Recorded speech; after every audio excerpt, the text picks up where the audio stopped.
Oi, meu povo, tudo bom? Eu sou a Dani. Se você precisar conversar com a gente, é só mandar mensagem lá no nosso Instagram. Se você é jovem e prefere o TikTok, é a mesma coisa, longedecasa.ca, tá bom? Eu sou a Jana e tem vídeo novo no canal toda semana, então aperta aí o sininho pra não esquecer e, obviamente, não esquece já de dar o like, hein? Eu tô vendo aqui direto que a quantidade de like não tá casando com a quantidade de pessoas que O assistiram, povo hein? assiste e não dá like. Já dá o like aí. É isso aí. A gente vai falar hoje de um assunto bem polêmico e diferente daqueles que a gente costuma encontrar nos blogs e nas redes que falam sobre o Canadá ou sobre a vida no exterior, né? A gente sempre escuta como fazer currículo, como aplicar para uma vaga de emprego. A gente lê muito sobre o salário em dólar, né? A qualidade de vida, estabilidade, networking. Mas e o lado B? Né? Adaptação, choque cultural, o famoso jeitinho brasileiro, que aqui não cola, né? Então a gente vai falar isso do ambiente de trabalho hoje, né, Jana? Isso, vamos mostrar o que é que realmente muda quando você passa a trabalhar no exterior, desde o ambiente corporativo até as pequenas coisas que podem te surpreender ou te frustrar no dia a dia. Trabalhar no exterior e trabalhar no Canadá. Tivemos muitos relatos, né, Jana? Muita experiência e nós vamos compartilhar tudo com vocês aqui. A gente começa sempre com aquela ilusão, né? Eu vou trabalhar no exterior, a minha carreira vai decolar, eu tenho universidade, eu tenho mestrado, tenho inglês fluente, eu era gerente lá no Brasil, então a gente já vem com aquela mentalidade. Óbvio, se você tem um currículo de sucesso lá no Brasil, você imagina que aqui vai ser bem mais fácil para você, né? E a gente até teve num depoimento uma pessoa que disse isso, né? No nosso caso, foi um baque muito grande. Por mais que soubéssemos que isso ia acontecer, viver na pele é bem diferente de só falar. Isso nos fez querer voltar muitas vezes para o Brasil. Ainda não estamos bem resolvidos profissionalmente, mas com o tempo vamos traçando novos planos, né, Jana? É bem isso mesmo, né? Pois é, muita gente chega aqui e acaba começando do zero, mesmo com diploma, com experiência, com inglês muito bom. Às vezes o primeiro emprego vai ser bem fora da área. Eu, por exemplo, eu cheguei aqui, eu tinha um pós-doutorado. Então, eu não sei nem de onde é que eu tirei a informação que eu não cheguei aqui com tanta ilusão de que, nossa, eu tenho um pós-doutorado, eu vou arrumar aquele emprego. Eu cheguei aqui, e comecei a trabalhar como babá, e trabalhei por muito tempo como babá, fiz limpeza, fiz várias outras coisas. Então, e sem contar aquela coisa do, nossa, mas agora eu vou ganhar em dólar. E aí a pessoa esquece que as Sim. contas também vêm em A dólar. gente também paga conta em dólar, gente. É verdade, Jana. Nossa, total. Mas, Jana, o que que você sentiu com isso? Você se sentiu mal? O fato de você ter que vir, né, pra cá, você tem o seu pós-doutorado. Porque mexe com o ego da gente, né? Uhum. Eu vou te falar, mexe. Pra mim, pelo menos, mexeu muito com o meu ego. Foi uma sacudida boa no ego, né? Sim, mexe um pouco. Eu parava muito pra pensar assim, nossa, mas será que eu joguei, então, sei lá, 11 anos de estudo fora? Né? Porque só o doutorado 4 anos, pós-doutorado mais 2 anos, sem contar todos os anos de estudo. Sim. Mas, ao mesmo tempo, eu tentava sempre me lembrar de que essa fase como babá era um degrau. Eu Temporária. precisaria passar por aquela fase se eu quisesse depois mudar de área, mudar de carreira. E eu tinha até aquela ideia de que tá tudo bem se eu mudar de carreira. Tanto que hoje eu não trabalho como bióloga. Sim. Eu trabalho com uma outra área. Mas eu conheci várias pessoas que deixaram de vir para aqui pro Canadá justamente porque o ego já bateu muito antes. Pra não ter A que mudar pessoa, de a área. pessoa dizia, ai, Jana, mas você tá trabalhando com o quê? Como é que você fez? Eu trabalho como babá. Ah, mas trabalhar como babá, assim eu não quero ir. Sim. Aí eu, mas eu também não queria vir. É Uhum. óbvio que eu queria vir trabalhando Na sua área. na minha área, né? Chegar já com uma pós-doutora, arrumar um emprego melhor. Ninguém quer, mas muitas vezes você tem que dar esse passo para trás para depois dar alguns passos para frente.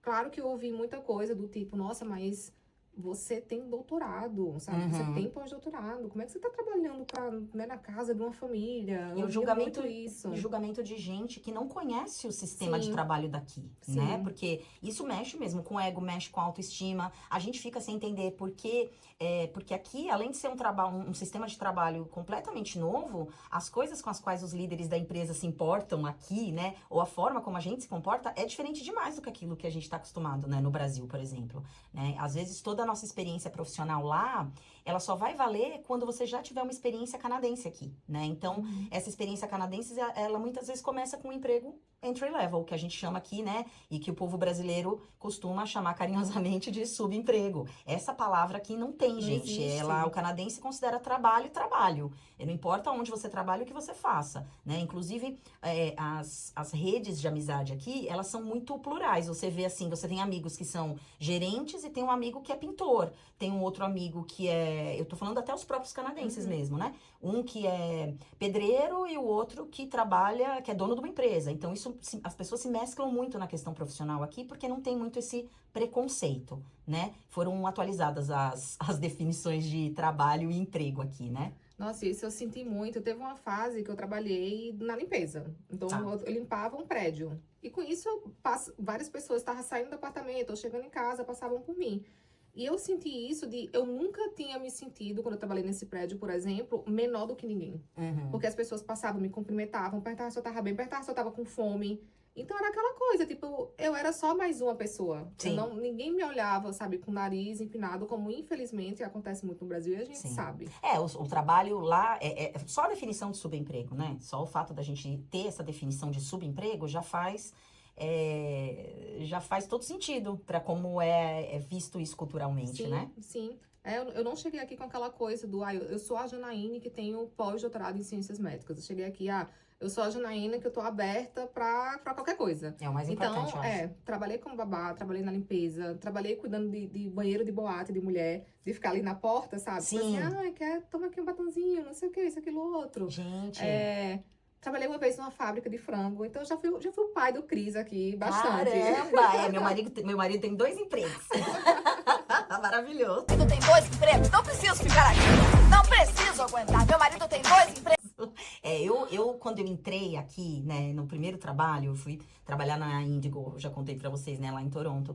E eu notei muito a diferença mesmo, até com questão de horário, a questão de, né, o canadense nunca fica além do horário, né? Ele termina o trabalho dele no horário, ele vai embora. E ninguém fica te olhando porque você saiu no horário. É diferente da questão no Brasil, né? Que quanto mais você trabalha, mais as pessoas consideram você um profissional bom. Aqui não tem muito essa coisa, né? Então, é uma coisa também que muda um pouco a forma da gente enxergar, né? A gente fez uma pergunta lá no nosso Instagram e perguntou qual foi o seu emprego, qual era o emprego que você tinha lá no Brasil, quando você saiu de lá, e qual foi o seu primeiro emprego aqui. Gente, tivemos de tudo. A gente vai mostrar algumas perguntas para vocês, umas respostas para vocês. Vamos lá. Eu não vou dar os nomes aqui, mas eu vou falar as profissões, tá? Então, o antes e o depois. Então, no Brasil, professora de inglês e no Canadá, primeiro emprego, assistente administrativo no escritório de advocacia. Foi até bom. Foi massa esse aqui. Esse foi um homem, ó, engenheiro de segurança do trabalho lá no Brasil e machine operator, que é operador de máquina, né? No Canadá. A outra pessoa foi gerente pedagógica de escola, lá no Brasil, vendedora em livraria. Olha, trabalhava em livraria como eu também, aqui, primeiro emprego no Canadá. Deixa eu ver outros aqui. Corretora de imóveis no Brasil e cleaner aqui no Canadá, né? Trabalhando na limpeza. Bancária no Brasil, auxiliar administrativo no Canadá. A gente tá falando sempre do primeiro emprego, tá? Essas pessoas não necessariamente continuam nesses trabalhos, né? Tem uma aqui que ela era doutoranda no Brasil e é pós-doutora agora, não foi pós-doutora depois, o primeiro trabalho dela foi como pós-doutora. O meu marido era diretor em uma multinacional no Brasil, hoje ele é manager na área de transportes, então mudou um pouco também.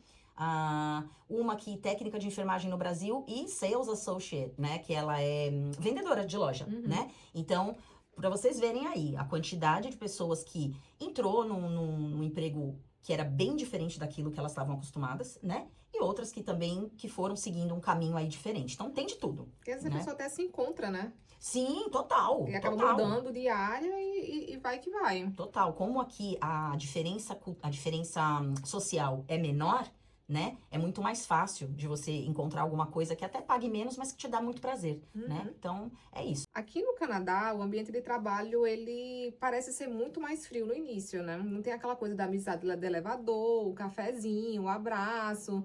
né? De ficar de risadinha lá dentro do trabalho. O conversê, né? De Que tem muito conversar, no né? Brasil. Quando fala, porque na época mesmo lá do pós-doutorado, a gente se ferrava, mas estava ali morrendo de rir, tomava um cafezinho junto, levava um pãozinho. Então não tem aquela coisa muito de você ser chamado para um churrasco, né? No final de semana na casa da pessoa. Sim, é tudo muito individualista, né? Eu noto aqui que eu acho que é bem individualista e bem mais profissional também. Eu acho que as pessoas respeitam muito o espaço uma das outras, que eu adoro, né? Não se fala muito da vida pessoal e no primeiro dia também ninguém vai te chamar pra sair no happy hour ou pra... É muito, tanto que assim, você tem que se acostumar porque você pode até se sentir rejeitado a princípio. Comigo foi um pouco assim quando eu entrei na Indigo, né? Porque eu cheguei lá no primeiro dia e tava uma galera já ali, a galera já trabalhava lá. Então eu entrei e eu já dei um bom dia pra todo mundo, assim, e ninguém respondeu.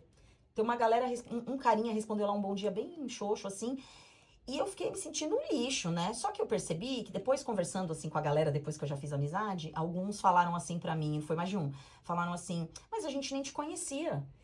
Você chegou falando bom dia lá pra gente, a gente nem conhecia você. Assim, claro, são bem mais jovens, é uma molecadinha, são adolescentes, né? Eram mais jovenzinhos, mas mesmo assim, eu senti aquele baque. Porque depois todos foram fofos comigo, mas a princípio foi aquela coisa, não te conheço, você tá chegando aqui, né? Enfim, eu achei que foi um pouco chocante a princípio, mas a gente sabe que essa questão não é pessoal, isso é muito normal, né? Se é já difícil aqui você fazer amizade com um canadense, né? Que eles são mais fechados mesmo, por vários motivos que a gente já discutiu. No trabalho, eles são 2 vezes mais resistentes, eles são muito mais fechados no trabalho, né? E isso assusta, mas por outro lado eu gosto, sabe? Porque a gente consegue ter a nossa vida pessoal separada, o trabalho não é continuação da sua vida, sabe? É como se fosse só uma parte que não é tão importante assim, né? Sim. Pelo menos eu vejo que eles enxergam meio desse jeito, você não acha? Já comigo, como eu trabalhava sozinha, né? Porque como eu era babá, então os desafios que eu enfrentei já foram um pouco mais diferentes, Tá. né? Já era muito mais em termos da atividade, de lidar diretamente com o chefe constantemente, né? Tá. Só Das tinha- tarefas mesmo, só né? tinha eu ali. Tá. Teve uma família mesmo, né, que eu trabalhei, enquanto eu tava numa transição ali entre uma família e a outra, porque o tempo que eu precisava pro PA, eu tive que dividir ali entre 2 famílias, então eu passei um tempo naquela busca pela segunda família. E aí eu trabalhei numa casa de uma família que pra mim foi, assim, a pior experiência que eu tive aqui no Canadá. Tanto que eu entrei lá no final de semana, na sexta-feira eu já tava dizendo que eu ia embora e não deu tempo nem de desarrumar minhas malas, minhas caixas, né? Porque normalmente eu morava no Você morava no trabalho, Sim. Então era aquela coisa assim, a família, eu ia muito além, né, a função do que só do babá. Que infelizmente é algo que acontece muito aqui. A babá, ela tem uma função específica, que é Mas se ela cuidar mora, da né? criança, é alimentar a criança, é cuidar das roupas da criança, é tudo em relação à criança. É organizar aquele ambiente que você brincou com a criança, mas infelizmente a maioria não respeita. Então você acaba sendo babá, housekeeper, tudo. Você Entendi. cuida de tudo, de todo mundo. E você vai falar não, aí ele fala, mas isso também é relacionado à E criança, sem né? contar aquela coisa de tipo assim, você tá dependente do Alimaye, você tá assim, fixo com aquela família. O seu visto é pra trabalhar com aquela família. Ai, gente. Tanto que o governo acabou mudando isso. Hoje em dia o seu Tá. visto é aberto pra trabalhar com qualquer família. Tá. Então você ficava naquela, tipo, eu tô dependendo de completar esse tempo. Eu vou dizer não, vou perder o emprego. Então, assim, era uma casa que tinham 4 adultos, 2 crianças e era uma mansão. Meu Deus, gente. Então, assim, eu tinha que limpar a mansão inteira, lavar a roupa de todo mundo, cuidar das crianças. E era aquela coisa do, vamos pagar um trabalho fixo, de 8 horas. De 8 horas, E aí, Janaína trabalhava 12, Meu Deus, gente. sabe? E aí eles disseram, não, você pode tirar 1 hora de descanso de almoço. Era impossível. Era impossível. Não, é porque é criança chamando, né? Sim, Não tem. Não tinha como. Então, assim, foi uma experiência bem traumatizante. E pra mim, o ápice, assim, pra mim, a gota d'água foi quando eu cheguei na sexta-feira, que eu não consegui tomar banho em pé. Eu tomei o banho sentado de tão exausta que eu tava. Eu não vou aguentar isso. Não tem PA no mundo, não tem Alimaye que me faça aguentar esse tipo de coisa. E foi a melhor coisa que eu fiz, porque a família que eu encontrei depois dessa foi uma família maravilhosa. Que me tratava assim, eu não me sentia uma empregada. Óbvio que eu fazia trabalhos a mais, né? Como eu falei aqui, ninguém respeita. Mas eu me sentia como parte da família. Parte da família, Eu podia usar o carro da família na hora que eu quisesse, final de semana, sabe? Se ela fosse pro mercado, ela dizia, Janaíne, me dá uma lista do que você quer.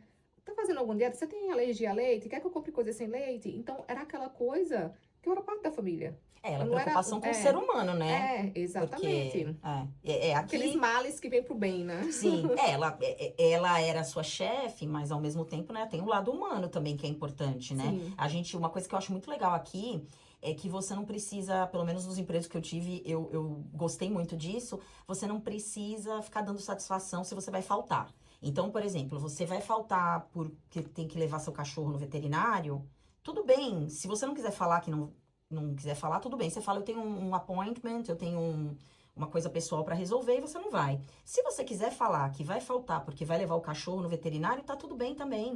Ninguém vai julgar você. Nossa, mas ela faltou. Pode Por causa haver esse do cachorro, Exato. né? Pode haver esse julgamento por trás, pelas costas. Pode até ter, gente. Mas o que a gente tá falando é que, em regra geral, é difícil. Não tem muita picuinha. Pelo menos eu observei aqui que essa picuinha de ficar comparando muito, de ficar, sabe, não existe muito aqui, né? E ninguém vai julgar, o cara faltou porque foi levar o cachorro, onde já se viu? Não. O problema é dele, sabe? Eu gosto bastante disso aqui, né? Essa parte dessa individualidade, assim, eu acho bem legal. Sim.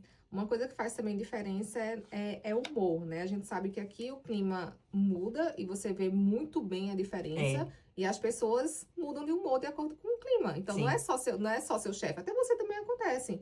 Então, é aquela coisa também de você saber que não é uma coisa pessoal. Né? Exato, Seu chefe chegou ali, tá de cara fechada, não sei o quê.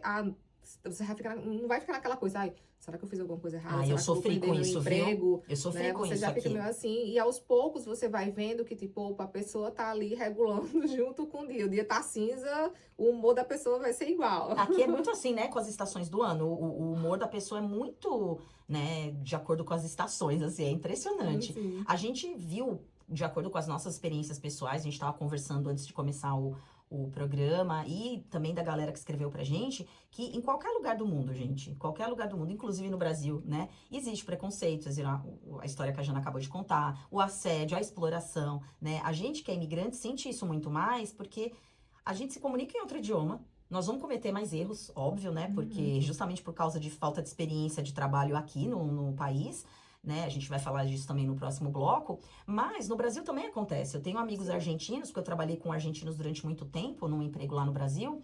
E uma delas, que morava no Brasil já há um tempo, ela falava pra mim, Dani, os brasileiros todos os dias fazem questão de me lembrar que eu sou argentina. Eu nunca esqueci isso. Porque, realmente, ela abria a boca e o pessoal ouvia o sotaque e já fazia uma piada sobre a Argentina. Já tirava um sarro em questão de futebol. E ela falava pra mim assim, eu nem de futebol gosto. E a coitada tinha que passar. Sabe, eu até entendo a questão do brasileiro com a Argentina e tal. Mas pra ela foi um tormento. Então, a gente não olha muito pelo outro lado, né? Você vê, pra gente é tão confortável. Mas pra ela, que era uma imigrante ali, pra ela tava péssimo aquela questão com os brasileiros tirando sarro todo o tempo, né? Sim. Então, é muito complicado. Agora, os brasileiros aqui, eles são geralmente reconhecidos no ambiente de trabalho por serem pessoas de bom humor, dispostas, né? Você já ouviu? Eu já ouvi bastante falar disso. Não, isso é bem, bem real, né? A gente não tem aquela coisa. Eu lembro que tem uma amiga que ela trabalhava numa recepção e um dia tinha chovido. E ela foi lá e pegou o mop pra dar uma limpada, que tava chovendo. E uma outra pessoa do trabalho perguntou, por que você tá fazendo isso? Eles falam mas muito, você não precisa fazer isso. Por que você tá fazendo? Mas ao contrário, o chefe adorava ela, porque ela era muito mais proativa. Tem uma outra amiga minha também, que ela trabalhava no escritório, que ela trabalha ainda. E assim que ela chegou, ela queria aprender outras coisas. E ela chegou a uma senhora que trabalhava há mais anos lá. Ai, me ensina isso. E a mulher foi tipo assim, mas por que você quer aprender? Essa não é a sua função. E aí ela começou até a tratar ela um pouco mal, porque achou que ela tava querendo aprender aquilo pra pegar a vaga dela. Isso eu notei que tem bastante aqui, viu? E ela só fez assim, não, mas eu só quero aprender mais porque um dia eu vou sair dessa empresa. E eu quero ir pra outra empresa e eu quero sabendo, né, mais coisas. Eu vim pra cá não só pra trabalhar, eu vim pra aprender. Mas não é sua função. Eles têm muito isso. E essa coisa da sabotagem, eu notei que tem também, né? Tem um pouco. Por um lado, é até uma coisa boa, assim, de você ir lá, fazer a sua função. Saiu do trabalho, desliga o botãozinho, pronto, trabalho, sabe? Eu acho que essas pessoas se estressam menos do que a gente que acaba abraçando demais o mundo. Eu noto isso também, eu gosto dessa parte, né? Porque é isso, o ambiente de trabalho é só um pedacinho da sua vida, né? Não é... Eu lembro na loja também, né, na Indigo, a gente andava com aquele pontinho eletrônico no ouvido pra galera se comunicar entre si, né, na empresa. E eu lembro que eu ficava no andar de cima e sempre embaixo tinha muito mais gente no caixa ali, eles precisavam de pessoas para ajudar e eles anunciavam no ponto, tem alguém que pode descer aqui no caixa? E eu não podia descer, na verdade, porque eu tava no andar de cima. Mas como eu tava tranquila lá, eu sempre descia. E eu falava, olha, eu tô em cima, tô tranquila, posso descer? Ah, pode descer. E eu sempre era elogiada por isso, porque a galera não fazia, né? Eu falava, ué, pra mim é um trabalho normal, em cima ou embaixo não vai mudar nada, Sim. né? Mas como a pessoa foi contratada pra trabalhar lá, em cima só, eles não desciam. É. Então é um negócio bem... É aquela coisa, né? Eu tô ganhando para fazer A, eu não vou fazer A e B e ganhar a Isso. mesma coisa. Isso, e o brasileiro, ele tem essa flexibilidade que muita gente não tem, muitos povos não têm, né? Sim. Muitos têm e muitos não têm. Então, o brasileiro, ele é diferenciado nesse aspecto. Então, a gente pode aproveitar isso da nossa cultura, né? Vai até falar um pouco mais de algumas estatísticas, né? Sobre a Isso. imigração, sobre o mercado de trabalho e os imigrantes que a gente pegou no próprio site do governo. Esses dados, eles foram liberados no ano de 2024 pelo Statistics Canada. Porra, eu tava falando aqui certinho o tempo todo, é na hora de falar o negócio errado. Center for Gender, Diversity and Inclusion Statistics. Esse relatório, ele falou... Arô, lembra o Didi Mocó que ele falava isso? Arô. Alô, galera de cowboy. Alô, galera de pinão. Quem gosta de rodeio, bate pote com a mão. Como é mesmo? Bate na palma da mão. Você já viu a Angela Bismarck cantando essa música? Sinto o clima, é dia de Meu rodeio. Deus. Vou mandar pra você. É um hino. Vai. Esse relatório mostrou que entre as mulheres racializadas, 35% relataram já ter sofrido assédio ou agressão sexual no ambiente de trabalho, enquanto 20% dos homens racializados relataram essa mesma experiência. Entre as pessoas não racializadas, 51% das mulheres e 35% dos homens relataram já ter sofrido assédio ou agressão sexual no trabalho. Lembrando que esse termo, o termo não racializado, ele inclui pessoas que se identificam como brancas ou indígenas, tá? Então, só para vocês saberem aí do que a gente tá falando. Bora, Jana, pode continuar aí. Pouco mais de 1 em cada 3 mulheres imigrantes, né, cerca de 34%, e 1 a cada 5 homens imigrantes relataram já ter enfrentado assédio ou agressão sexual no trabalho. Enquanto isso, 52% das mulheres nascidas no Canadá e 36% dos homens nascidos no Canadá relataram esse tipo de experiência. Ou seja, né, existe. A gente, né, vem com aquela ideia, não, eu tô indo para um país, né, de primeiro mundo, não tem, né? Não, tem sim, gente. Né? E o que eles acham dessa diferença, né, porque a gente pode ver que o número de canadenses, né, o número foi muito mais alta porcentagem. Sim. E o que eles acham em relação a isso é que, o imigrante, ele não reporta tudo, muitas vezes por medo mesmo, né? Perder o emprego, o que seja. E muitas vezes também porque a pesquisa foi conduzida em inglês ou francês e muitas vezes a pessoa não entende muito bem, não sabe se expressar muito bem e acaba nem preenchendo aquilo. Sim. A gente tem umas estatísticas também para a comunidade LGBTQI APN+, que tem uma sigla diferente aqui no Canadá, né? A sigla aqui é 2SLGBTQ+, tá? Então, essa é a sigla que a gente vai usar quando a gente se referir a essa comunidade. Bom, e em 2020, 76% das mulheres e 53% dos homens, né, que pertencem a essa comunidade, já disseram ter passado por assédio ou agressão sexual no ambiente de trabalho. Para comparação, os índices entre pessoas heterossexuais foram de 46% das mulheres e 31% dos homens. Então, olha a diferença, né? De 76 para 46 e 53 para 31. Então, isso também existe, né? As mulheres têm mais chances de sofrer assédio ou violência dentro e fora do ambiente de trabalho. E os estudos mostram, né, que em todos os setores de tipos de ocupação, as mulheres têm maior probabilidade de sofrer o assédio mais do que os homens, né? E segundo ainda o Statistics Canada, que a Jana estava mencionando aí, o abuso verbal é o tipo do assédio mais comum. E aqui a questão do assédio é levada muito a sério. Mas, claro, a gente sabe que não é tão fácil você denunciar. Por isso, né, a Jana mesma falou, os problemas que a gente sempre ouve, o medo, a insegurança, né? Eu vi nos relatos das pessoas que mandaram pra gente que elas sofreram abuso no ambiente de trabalho, mas que o medo pelo fato de ser imigrante era maior mesmo, o que você tinha falado ali, né, do estudo, que até o estudo meio que trouxe isso, né? A galera tem medo de não ser levado a sério justamente por ser imigrante, né? E temos aqui falando das mulheres na área da saúde. As mulheres que têm profissões na área de saúde enfrentam mais assédio. Mais da metade relatou que os clientes ou pacientes foram os autores do assédio. Acho que isso no Brasil também é muito comum, muito né? comum. Nas Forças Armadas do Canadá, gente, onde comportamentos sexualizados e discriminatórios foram mais comuns entre as mulheres do que os homens, então isso também acontece, né? E as mulheres têm o dobro de chances de sofrer comportamentos sexuais indesejados no trabalho comparado aos homens, né? E as pessoas da comunidade 2SLGBTQ+, que são sexualmente ou gender diversas, né, que a gente diz, elas têm de 2 a 4 vezes mais chances de sofrer assédio ou agressão sexual no ambiente de trabalho do que as pessoas cisgênero e heterossexuais. A gente trouxe até o depoimento, né, de uma das nossas seguidoras, da Nina. Beijo, Nina. Que fala exatamente sobre o assédio, né, que ela passou no trabalho.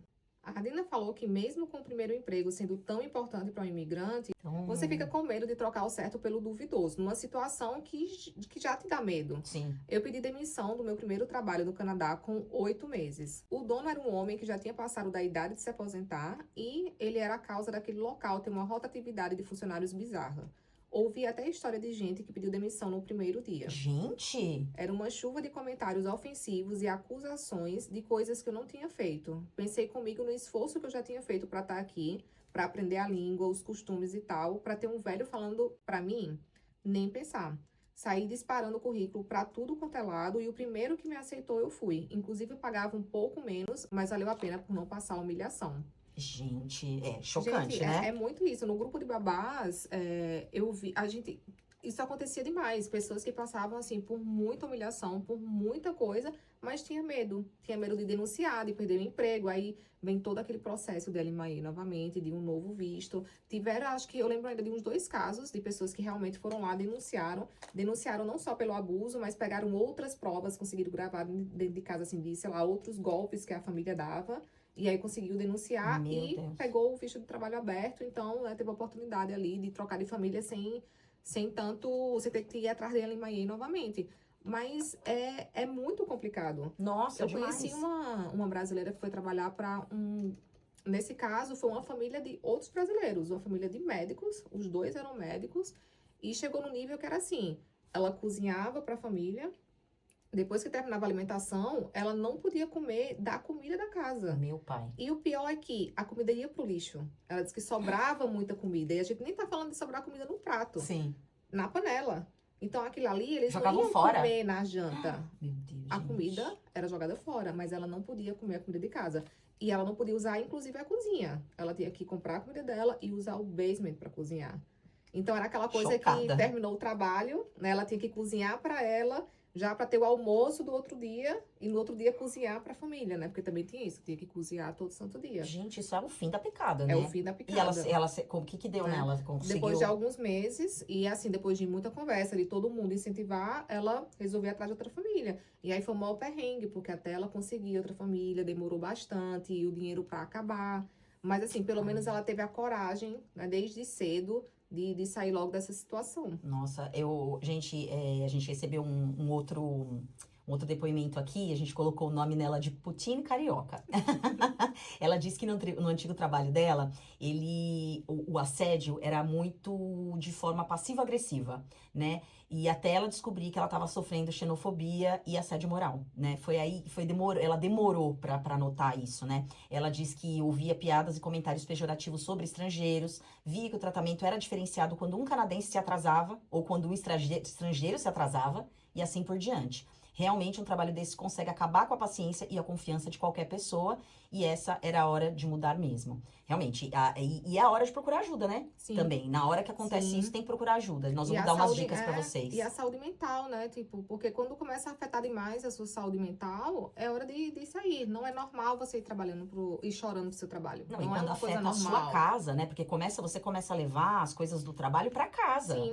O estresse, Você a não consegue tristeza. desligar. Não desliga, Uhum. né? E então, assim, claro, eu já tive aqui chefes maravilhosos no ambiente de trabalho, mas a gente sabe, eu também passei por situações desagradáveis no ambiente de trabalho, a gente sabe que é complicado mesmo. E existe toda essa função não, desculpa, toda essa pressão mesmo, do medo, né? Muita gente, às vezes, depende daquele trabalho, como a Jana falou, Sim. pra conseguir o seu visto, né, definitivo. Sim. Então é muito complicado mesmo. Eu acho que acho que essa é uma das funções, né, uma das coisas que fez o governo mudar, por exemplo, esse programa das babás. Sim, De sim, não ter mais esse visto de trabalho que é fechado exclusivamente para aquela família. sim. Porque o que as meninas tinham que passar justamente por medo, por Humilhante, saber né? que você tá ligado àquela família ali, saiu o visto de trabalho, é como se você não tivesse, já que você tem que começar todo o processo novamente.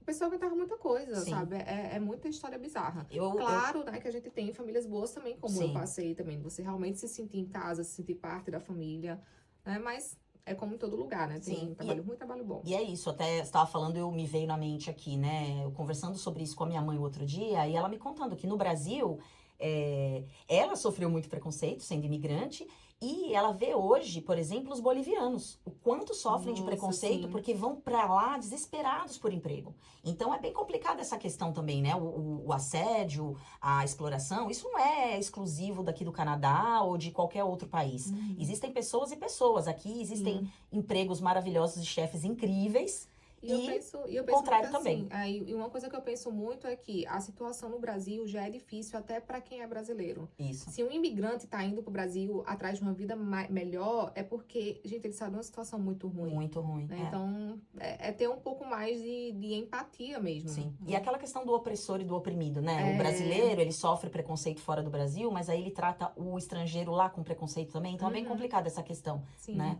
E vamos falar umas dicas aí, vamos dar umas dicas de ouro aí pra quem está começando. Vamos ajudar quem tá começando? Sim. Até porque, né, são coisas que não são muito bem divulgadas. Então, ó, já pega Sim. papel e caneta aí. Então, nós temos aqui o Windsor Women Working with Immigrant Women, que é o 5W, né? Que a Jana até falou, a gente até falou deles numa outro episódio, né? Num outro episódio. Temos o Home Migrant Worker Community Program, o MWCP, o New Canadian Center of Excellence, a Women's Enterprise Skills Training of Windsor, que também é bem legal, e o YMCA of Southwestern Ontario. O YMCA, gente, tem muita coisa. Às vezes a gente acha que é só um lugar de lazer e tal. Não, tem muitos programas interessantes, principalmente voltados para a área profissional. Sim, e muitos desses lugares, eles te ajudam com o currículo, te ajudam a treinar para entrevista, e eles têm um Isso. programa junto com o governo que eles te dão também uma carta de indicação. Então, você meio que dá um relatóriozinho ali toda semana, e se você tiver uma entrevista, eles podem te dar uma carta sugerindo que, de repente, se aquela empresa te contrata, a empresa recebe alguns descontos em imposto. Então, isso bem acaba, legal. né, sendo quase que um QI ali na hora da entrevista. Sim, não, e é legal também, tem algumas organizações que ajudam a pessoa a fazer o processo completo, Sim. desde o início até o final. Inclusive essa da Enterprise Skills, existem também algumas organizações que ajudam você a montar a sua primeira empresa, né? Então, tem muito recurso, gente. A gente vai colocar alguns deles ali no Instagram, esses que a gente mencionou. E se vocês quiserem mais, podem entrar em contato com a gente também, tá bom? E lembre-se sempre, estejam abertos ao recomeço quando chegar aqui. É hora de colocar o ego do lado. Lembre-se que networking é tudo. Então, vai para evento, conversa com as pessoas. Não subestime o poder do voluntariado também, que aqui o pessoal leva super em conta no currículo, como se fosse realmente uma experiência paga de trabalho. Invista no idioma, mesmo que você ache que fala bem. Porque eu cheguei no Brasil, fiz não sei quantos anos de cursos. Coloca o ego de lado novamente e invista em melhorar cada vez mais. E, obviamente, uma coisa que a gente sempre bate aqui na tecla, cuide da sua saúde mental. Sim, e super importante, né? Com relação ao idioma, a gente sempre chega aqui achando que o nosso inglês tá bom. E ele nunca vai tá, viu? Por mais que você fale inglês no Brasil, ele nunca vai tá. Porque é o que a gente falou, né? É a questão cultural do idioma. É tudo, né? Piadas internas, memes, isso tudo é um mundo diferente. Então, investir no idioma é realmente muito importante, principalmente na área profissional. Isso, mas também não deixe a autossabotagem, né? Tipo assim, te deixar ficar sempre no mesmo lugar, achando que o seu inglês não tá suficiente para você ir Sim. pra uma entrevista, porque também tem muito esse outro lado também, né? Sim, o medo, Da pessoa, né? eu não vou passar na entrevista, meu inglês é muito ruim, ninguém vai me contratar. Sim. Mas enquanto você não colocar a cara realmente para saber como é que as coisas funcionam, você vai acabar não saindo do lugar. Sim. Então, é não ficar nesse extremo do meu inglês é ruim demais e meu inglês é bom demais. Né? Saber o equilíbrio ali. E 99% das vezes, a situação que vem em seguida é sempre melhor do que aquela que a gente abandonou, né? Sim. Então, eu tento manter isso em mente, às vezes, quando eu tô em situações difíceis, pra ver se eu me animo a me movimentar um pouco, né? Sim. Bom, se você curtiu esse episódio, compartilha com aquele amigo, com aquela amiga que está se preparando, né, para vir trabalhar aqui no Canadá, aquele que está sonhando ainda um pouco, né, e chegar aqui e ser recebidos com tapete vermelho. É uma forma de você dar uma indireta para aquela pessoa acordar.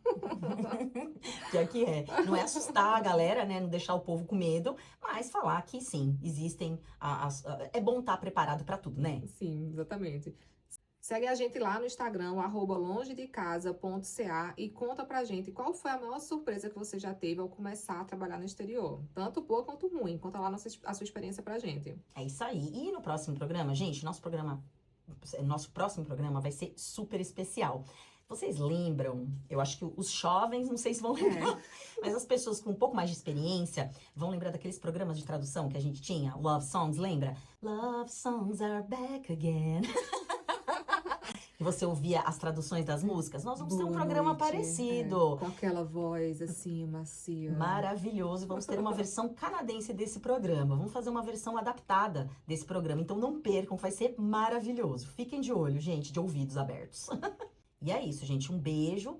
Espalhem o nosso programa por aí. Vamos fazer a comunidade brasileira cada vez mais conhecida e bem conhecida. Até a próxima. Se você chegou aqui e não clicou aí no botãozinho pra curtir o vídeo, corre que a hora é essa, hein? Quero ver a quantidade de visualização igualzinha à quantidade de curtida, É hein? isso aí. E lembre sempre que a gente pode até estar longe de casa, Mas nunca longe do coração.